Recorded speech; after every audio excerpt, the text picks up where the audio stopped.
প্রিয় ভাইরা, in the adjustment কিয়ামত হাসর দিনে very dangerous on great day, এমন ভয়াবহ হবে, এমন ডেঞ্জারাস হবে। এই পৃথিবী থেকে সূর্য দূরত্ব 15 কোটি কিলোমিটার দূরে অবস্থিত। আর এই সূর্য পৃথিবী থেকে 13 লক্ষ গুণ বড়। আমরা দেখি পৃথিবীতে গ্রীষ্মকালে যখন 42 ডিগ্রি সেলসিয়াস অথবা এই 45 ডিগ্রি সেলসিয়াস যখন হয়ে যায়, তখন আমরা তাপ সহ্য করতে পারি না। এই তাপে থেকে সেভ করার জন্য আমরা এসি ব্যবহার করে থাকি, ফ্যান ব্যবহার করে থাকি, পাখা ব্যবহার করে থাকি। এবার রাইট, ঠিক কিনা? সো এই সূর্য যখন মাথার কাছে যখন আসবে হাসরের ময়দানে, তখন আমার আপনি কি হবে? বিশ্বনবী বলেন, যখন সূর্য যখন মাথার কাছে আসবে, সূর্য যখন মাথার কাছে আসবে হাসরের ময়দানে, মাথার মগজগুলো টকবক টকবক করবে। যেভাবে হাঁড়িতে যখন ভাত হয়ে যায়, যখন ভাতের ফেনা টকবক করে থাকে, আর এই সূর্যের তাপের জন্য মানুষের ঘামগুলো এমন হবে যেভাবে আমরা নদীতে সাঁতার কাটি, পুকুরে সাঁতার কাটি, এভাবে এরকম তার ঘামের দ্বারাই পানি হয়ে যাবে। সে পানিতে ওই ব্যক্তি সাঁতার কাটবে। নাউযুবিল্লাহ, ইন দ্য অ্যাডজাস্টমেন্ট কিয়ামত হাসর দিন এমন ভয়াবহ হবে, মানুষের জিহ্বা তৃষ্ণায় নাভি পর্যন্ত এসে যাবে, ঝুলন্ত অবস্থায় থাকবে সে হাসরের ময়দানে। হাসরের ময়দানে কেমন হবে? বিশ্ব সাল্লাল্লাহু আলাইহি সাল্লাম বলেন, সাহাবীরা শোনো, কিয়ামত হাসরে এমন ভয়াবহ দেখে, ইয়াউমা ইয়াফিরু মিন আখি ওয়া আম্মিহি ওয়া আবি ওয়াস সাহিবাতু বিবানি লিকুল্লি ইমরিইন ইয়াওমাইযিন শানু ইউগনি। রাব্বুল আলামিন বলেন, সেই দিন তার ভাই থেকে ভাই পলায়ন করবে, মা তার সন্তানকে পরিচয় দেবে না, ছেলে তার বাবাকে ভুলে যাবে, পীর তার মুরিদকে ভুলে যাবে, শিক্ষক তার ছাত্রকে ভুলে যাবে। কেউ কোনোদিন সেদিন কেউ কারো পরিচয় দিতে পারবে না। এমন ভয়াবহ দিনে, in the adjustment on great day, very dangerous, সেই দিনে, সেই মহাদিনে, সেই মহাদিবসে যখন সূর্য যখন মাথার কাছে যখন আসবে, তখন কেমন অবস্থা হবে? আর সেই দিন শুধুমাত্র কেবলমাত্র 7 শ্রেণী মানুষ শুধুমাত্র আল্লাহ তাআলা আরশের ছায়া পাবে, আর বাকিরা আরশের ছায়া পাবে না। আর এই 7 শ্রেণীর মানুষের ভিতরে যদি আমি আপনি যদি না থাকি, তাহলে কেমন হবে?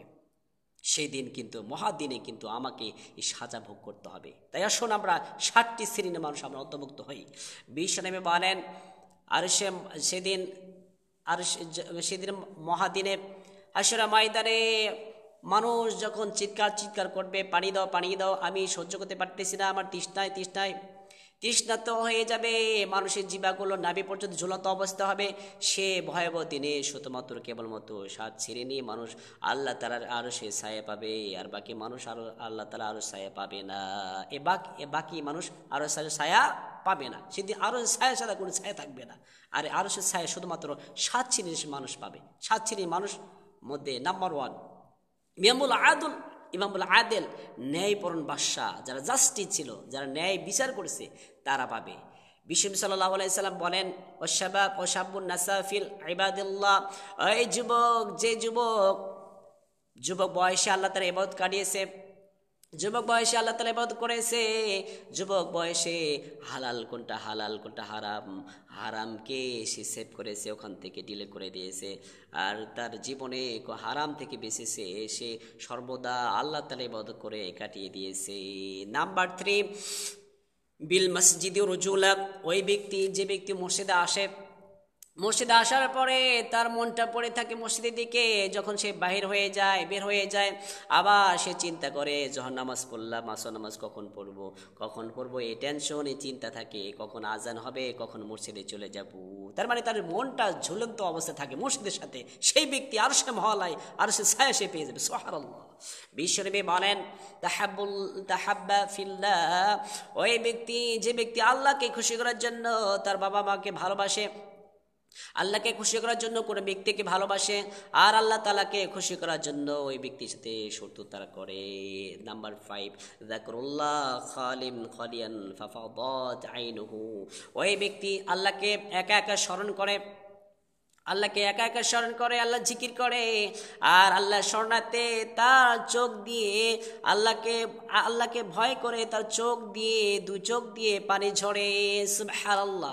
নাম্বার 6, দাআতুল ইমরাতা যাতা মানসাবাত ওয়া জামিলহু ক্বালা ইন্না খাফুল্লাহ, বিশ্বনবী বলেন, ওই ব্যক্তি আর সে ছায়া পাবে যে ব্যক্তি, ওই যুবক ব্যক্তি কোনো বংশকর্মে সাভ্রান্ত পরিবার থেকে কোনো মেয়ে জামিলা সুন্দর মেয়ে প্রস্তাব দেয়, আসো আমরা ব্যভিচার করি, আসো আমরা একত্র হয়ে যাই, ওই ব্যক্তি বলি না খাফুল্লাহ, আমি আল্লাহ তাআলাকে ভয় করি, ইন দ্য জাজমেন্ট কিয়ামত হাসর দিনকে ভয় করি, অত্তাকুল্লাহ, আল্লাহ তাআলাকে ভয় করি, না খাফুল্লাহ।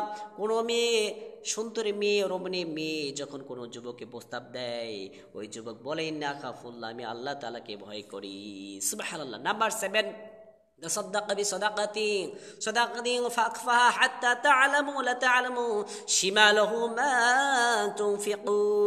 বিশ্বনবী বলেন, ওই ব্যক্তি যে ব্যক্তি ডান হাত দ্বারাই দান করে বাম হাত জানে না, তার বাম হাত দান করে ডান হাত জানে না, ওই ব্যক্তি আরশে মহল্লায় ছায়া পেয়ে যাবে। সুবহানাল্লাহ। তার মানে এই 7 শ্রেণীর ব্যক্তি শুধুমাত্র আরশে মহল্লায় ছায়া পাবে, শুধুমাত্র 7 শ্রেণীর মানুষ। আর বাকি মানুষ যারা আছে তারা আর সে ছায়া পাবে না। তাহলে আমি আবার বলছি যে ন্যায়পূর্ণ বাদশা ওই যে যুবক আল্লাহ তাআলাকে খুশি করার জন্য যুবক বয়সে ইবাদত করে কাটিয়ে দিয়েছে। নাম্বার 3 যে মসজিদের সাথে জ্বলন্ত অবস্থা থাকে, মসজিদে মহাব্বত বাড়িয়ে দেয় ওই ব্যক্তি, যে মসজিদের সাথে তার কালেকশন থাকে।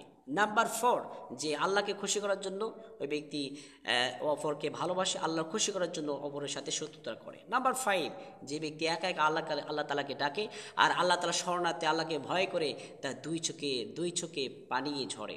নাম্বার 6 যে কোনো সম্ভ্রান্ত পরিবার থেকে কোনো মেয়ে যখন কুপ্রস্তাব দেয় যে আসো আমরা ব্যভিচার করি, আমরা সঙ্গবদ্ধ হই, ওই ব্যক্তি বলে ইন্নী আখাফু, আমি আল্লাহ তাআলাকে ভয় করি। নাম্বার 7 ওই যে ব্যক্তি তার ডান হাত দ্বারা দান করে, বাম হাত জানে না, বাম হাত দান করে, ডান হাত জানে না। সুবহানাল্লাহ। এই 7 শ্রেণীর ব্যক্তি আরশে ছায়া পাবে আর বাকিরা আরশে ছায়া পাবে না। আল্লাহ তাআলা প্রত্যেককে এই 7 শ্রেণীর অন্তর্ভুক্ত হওয়া তৌফিক আমাদের দান করুন। আমিন।